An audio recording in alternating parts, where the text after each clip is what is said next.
बलरामपुर नामक एक छोटे से गांव में भीखू नाम का एक आदमी रहता था। भीखू के पास कोई काम नहीं था। वो बहुत गरीब था। इतने पैसे भी नहीं कमा पाता था कि 2 वक्त का भोजन कर सके।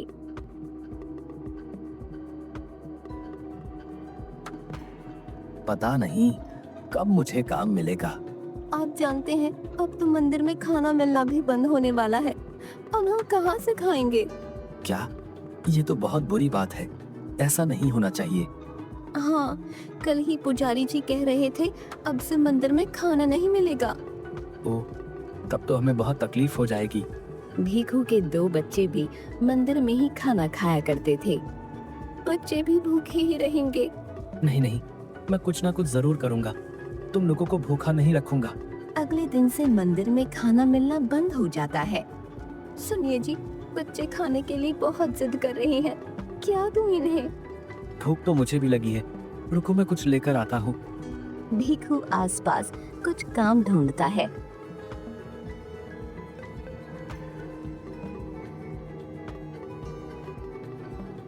काम ना मिलने पर वो बहुत दुखी हो जाता है।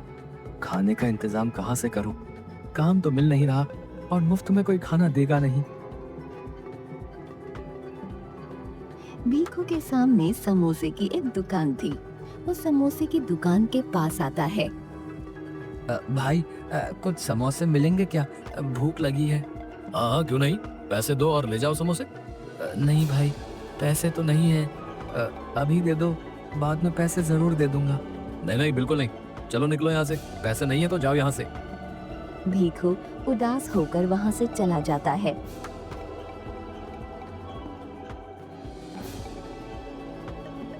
वापस घर आता है तो देखता है उसकी पत्नी एक ओर बैठी है और उसके बच्चे रो रहे हैं। भीखू अपने कदम पीछे ले लेता है। अब तो खाना लेकर आना ही पड़ेगा। भीखू समोसे वाले की दुकान के पास आता है, कुछ समोसे उठाता है और भागने लगता है। अरे रुको रुको, चोर चोर पकड़ो।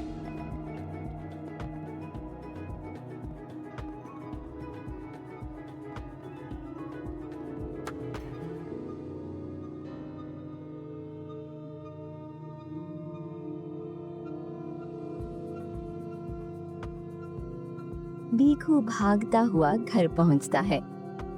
सुंदरी, ये लो समोसे लाया हूँ। वाह, मगर पैसे कहाँ से आए? चलो पहले इसे खाते हैं, फिर बात करते हैं। सुंदरी भीखू और बच्चों को समोसे देती है और खुद भी खाती है। बताइए ना, समोसे कहाँ से आए? क्या करता सुंदरी, पहले उधार पर मांगा दुकान वाले से समोसा, तो उसने मना कर दिया। फिर मुझे चोरी करनी पड़ी। क्या चोरी? नहीं नहीं, ये सही नहीं है। तो क्या करूं? जब तक काम नहीं मिलता सबको भूखा छोड़ दूं? बताओ। सुंदरी भीखू की बात सुनकर चुप हो जाती है। तुम चिंता मत करो, मैं ज्यादा दिन तक ऐसा नहीं करूंगा। भूख की वजह से हर बार भीखू को चोरी करनी पड़ती। वो अब तक सभी से बचता आया था। हे भगवान, मुझे आगे भी इसी तरह बचाना। एक दिन भीखू कुछ खाने का सामान चोरी करके भाग रहा था। तभी दुकान वाला उसे पकड़ लेता है। अब तू नहीं बचेगा, अभी तुझे सरपंच जी के पास लेकर चलता हूँ। दुकानदार भीखू को सरपंच जी के पास लाता है। क्यों भीखू, तुमने ऐसा क्यों किया भाई? सरपंच जी, मुझे माफ कर दीजिए, मगर मेरे पास कोई काम नहीं है, इसलिए पैसे की बहुत कमी है। खाने के लिए भी कुछ नहीं, इसलिए चोरी करना पड़ा। नहीं भीखू, ये तुमने अच्छा नहीं किया। तभी कुछ और दुकानदार सरपंच के पास आते हैं और कहते हैं, सरपंच जी, इसने तो हमारी दुकान से भी चोरियां की हैं, वो भी कई बार। इसीलिए इसे कड़ी से कड़ी सजा मिलनी चाहिए। अच्छा अच्छा, सभी शांत हो जाइए, शांत हो जाइए। सुनो भीखू, तुम इस गांव में रहने के लायक नहीं हो। आज के आज तुम अपने परिवार के साथ गांव छोड़कर हमेशा हमेशा के लिए चले जाओ। हाँ, मगर सरपंच जी, मैं कहाँ जाऊंगा? वो मैं नहीं जानता, तुम ये गांव छोड़कर चले जाओ बस। भीखू उदास होकर घर आता है और सुंदरी को सारी बातें बताता है। मगर हम लोग जाएंगे कहाँ? पता नहीं सुंदरी, अब सरपंच जी ने कहा है तो हमें यहाँ से जाना ही होगा।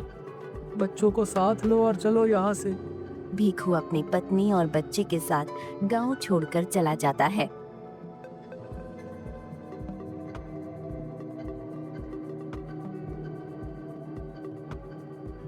गांव से तो हम निकल गए, मगर रहने के लिए तो कोई जगह नहीं मिल रही। अब हम क्या करें? ये तो मुझे भी समझ नहीं आ रहा। एक काम करते हैं, हम यहीं आसपास घूमते हैं। रात होते ही हम वापस गांव चले जाएंगे और छुपकर जंगल में रहेंगे। अगर गांव वालों ने हमें पकड़ लिया फिर क्या होगा? ऐसा कुछ भी नहीं होगा, हम सभी छिपकर रहेंगे।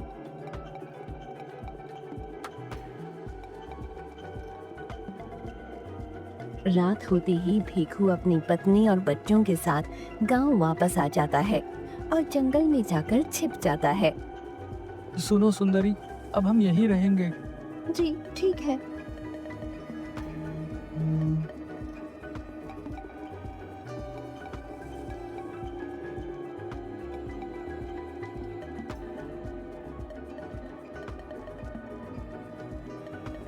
भीखू का परिवार उसी गांव के जंगल में छिप कर रहने लगता है। पेड़ से फल तोड़कर खा लेता था।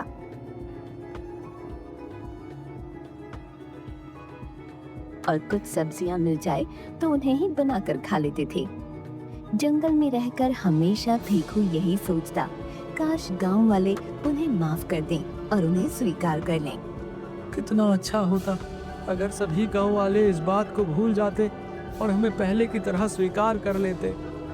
पता नहीं ऐसा कभी होगा या नहीं, मगर मुझे यहाँ रहने में बहुत डर लग रहा है। अगर उन्हें पता चल गया तो अच्छा नहीं होगा।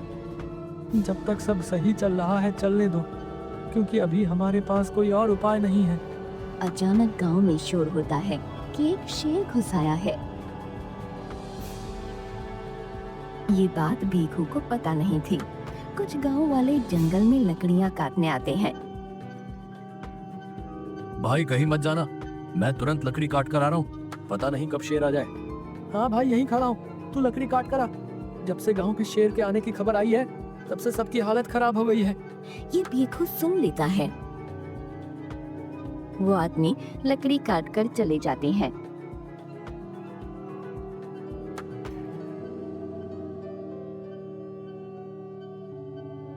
अरे सुंदरी, कुछ लोग लकड़ियां काटने आए थे। वो कह रहे थे गांव में शेर घुस आया है। अगर शेर यहाँ भी आ गया तो हम क्या करेंगे? तब तो हमें भी बहुत सतर्क रहना चाहिए। रात के वक्त भीखू जगकर रखवाली करने लगता है।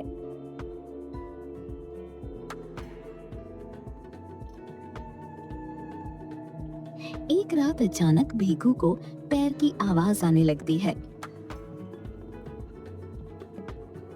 सुंदरी उठो और बच्चों को भी उठाओ, किसी के पैरों की आवाज आ रही है। सुंदरी उठती है और बच्चों को भी उठाती है। तभी वो देखते हैं शेर उनकी ओर दौड़ते हुए आ रहा है। सुंदरी भागो, जल्दी भागो। सुंदरी बच्चों को साथ लेकर भागने लगती है। शेर उनके पीछे दौड़ने लगता है।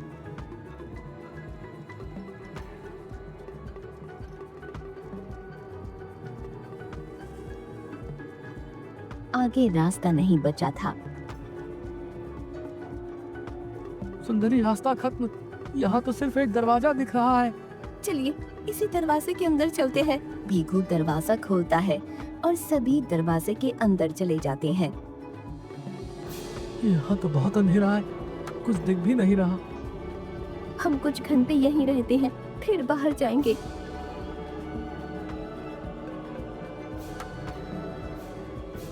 शायद अब तक शेर चला गया होगा। कुछ घंटों बाद वो दरवाजे के बाहर आते हैं तो उन्हें जंगल कुछ बदला बदला सा लगता है। सुंदरी, ये जंगल मुझे सुरक्षित नहीं लग रहा। अब हमें गांव वालों के पास ही जाना होगा।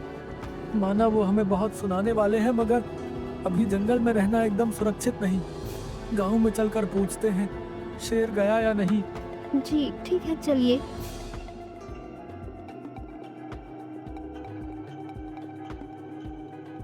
भीखू अपने परिवार के साथ वापस गांव में आता है। भीखू डरता हुआ एक आदमी से बोलता है, भाई जी, क्या शेर गांव से चला गया? शेर? तो गांव में शेर कब आया भाई? हैं? वैसे ये बताओ कैसा चल रहा है सब कुछ? तुम्हें कोई काम मिला या नहीं? वो आदमी भीखू से बहुत शांति से बात कर रहा था। ये मुझे कुछ नहीं कह रहा। क्या गांव वालों ने हमें माफ कर दिया क्या? क्या हुआ भाई? बिल्कुल शांत क्यों खड़े हो? कुछ बोलो तो सही। क्या आप लोगों ने हमें माफ कर दिया? माफ? मगर किस बात के लिए? क्या किया है तुम लोगों ने? लगता है गांव वाले इस बात को भूल गए हैं और इन लोगों ने मुझे माफ कर दिया। चलो अच्छा ही है। अब क्या उस बात को याद दिलवाना? छोड़ो, कोई आवश्यकता नहीं। वो खुशी खुशी गांव में रहने लगते हैं। कोई भीखू से कुछ नहीं कहता। सुंदरी, अब मैं चोरी नहीं करूंगा। सुना है सेठ जी किसी काम करने वाले को ढूंढ रहे हैं। वहीं जाकर काम करते हैं। 2 वक्त का भोजन तो मिल ही जाएगा। वैसे भी सभी उस बात को भूल गए हैं। अगर वापस वैसा किया तो सभी छोड़ेंगे नहीं। भीखू और उसकी पत्नी एक सेठ के घर काम करने लगती हैं। उन्हें वहीं से खाना मिलने लगता है और थोड़े पैसे भी। वो खुशी खुशी जिंदगी व्यतीत करने लगते हैं। सुनिए, सेठ जी ने कहा है जंगल से लकड़ियां काट कर लाना है। ठीक है, चलो।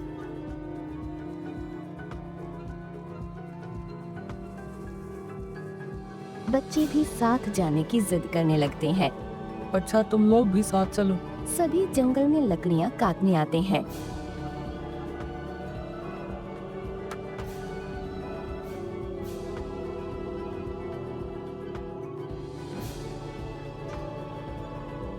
तभी अचानक एक जंगली जानवर उनका पीछा करने लगता है।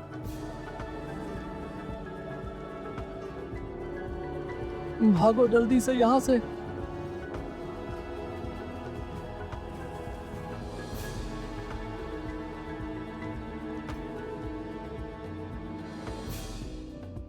भागते भागते वो वापस उसी दरवाजे के पास आ जाते हैं। चलो सुंदरी, इसके अंदर ही छिप जाते हैं। वो उस दरवाजे के अंदर चले जाते हैं।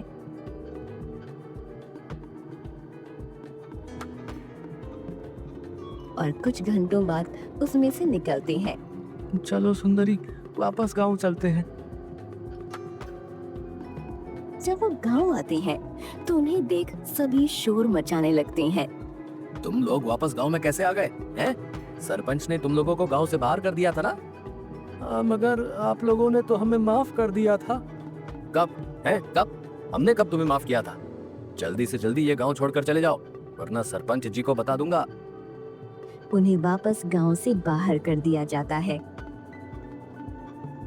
ये क्या हो रहा है?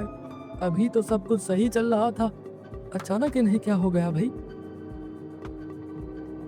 रात के वक्त वापस वो गांव आ जाते हैं और जंगल में जाकर छिप जाते हैं। हमें फिर से यही रहना होगा। पता नहीं गांव वालों को क्या हो गया है। कभी वो हमें माफ कर देते हैं, कभी भगा देते हैं। तभी उन्हें किसी ऋषि के मंत्र पढ़ने की आवाज आती है। वो ऋषि के पास आते हैं और वहां आकर वो ऋषि को सारी बातें बताते हैं।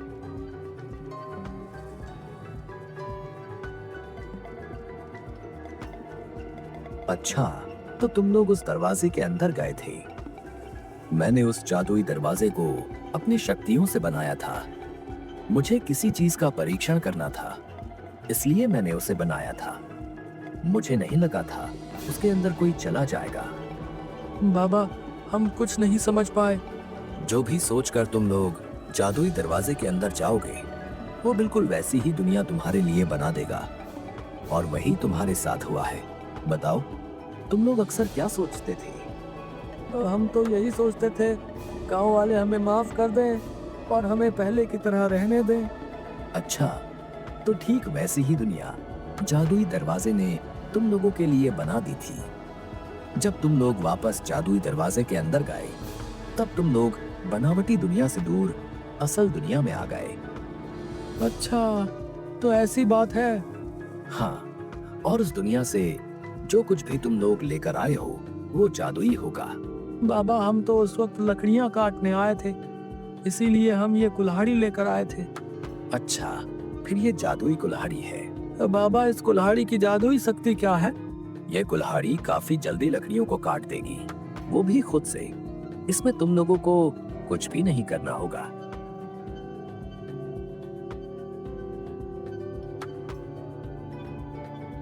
सुंदरी, अब क्या किया जाए?